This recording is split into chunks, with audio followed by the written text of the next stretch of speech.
Halo teman-teman, perkenalkan nama saya Florentina Tesi. Saya dari kelas 12E.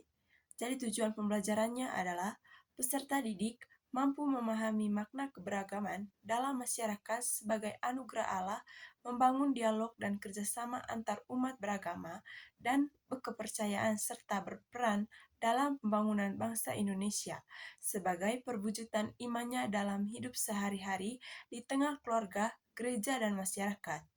Nah, di sini saya akan melakukan praktik video agama yaitu membaca kitab suci Kisah Para Rasul bab 17 ayat 16 sampai 34. Bacaan dari Kisah Para Rasul. Paulus di Athena. Sementara Paulus menantikan mereka di Athena, sangat sedih hatinya karena ia melihat bahwa kota itu penuh dengan patung-patung berhala. Karena itu, di rumah ibadat, ia bertukar pikiran dengan orang-orang Yahudi dan orang-orang yang takut akan Allah, dan pasar setiap hari dengan orang-orang yang dijumpainya di situ. Juga beberapa filsuf dari golongan Epikuros dan dari golongan Stoa berdebat dengan dia, dan ada yang berkata, "Apa yang hendak dikatakan si pemula ini?"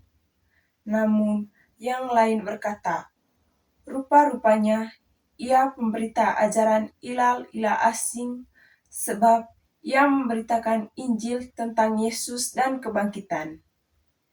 Lalu mereka membawanya menghadap sidang Areopagus dan berkata, "Bolehkah kami tahu ajaran baru mana yang kau ajarkan ini?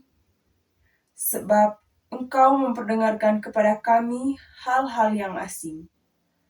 Karena itu, kami tak ingin tahu apa artinya semua itu. Adapun semua orang Athena dan orang asing yang tinggal di situ tidak mempunyai waktu untuk sesuatu selain untuk mengatakan atau mendengar sesuatu yang baru." Paulus berdiri di hadapan sidang Areopagus dan berkata, "Hai orang-orang Athena, aku lihat bahwa dalam segala hal kamu sangat beribadah kepada ilah-ilah. Sebab ketika aku berjalan-jalan di kotamu dan menjumpai juga sebuah mesbah dengan tulisan kepada Allah yang tidak dikenal, apa yang kamu sembah tanpa mengenalnya, itulah yang kuberitakan kepada kamu. Allah yang telah menjadikan bumi dan segala isinya. Ia yang adalah Tuhan atas langit dan bumi, tidak tinggal dalam kuil-kuil buatan tangan manusia, dan juga tidak dilayani oleh tangan manusia. Seolah-olah ia kekurangan apa-apa, karena dialah yang memberikan hidup, napas, dan segala sesuatu kepada semua orang.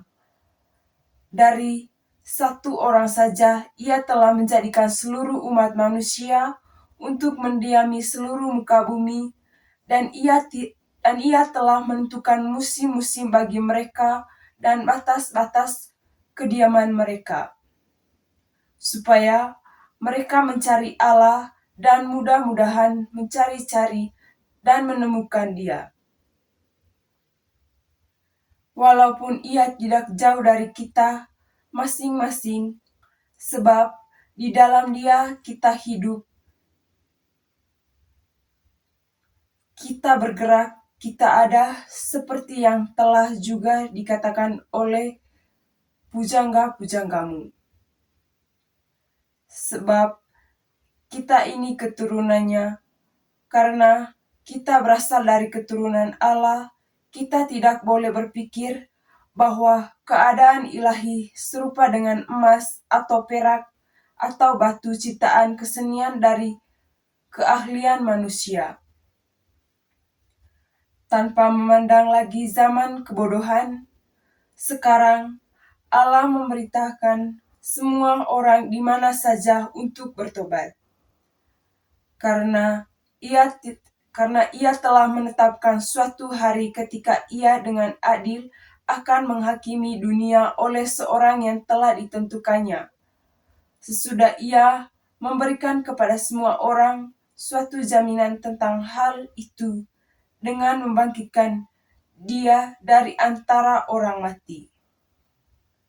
Ketika mereka mendengarkan tentang kebangkitan orang mati, ada yang mengejek dan lain berkata, "Kami ingin mendengar engkau berbicara lagi tentang hal itu."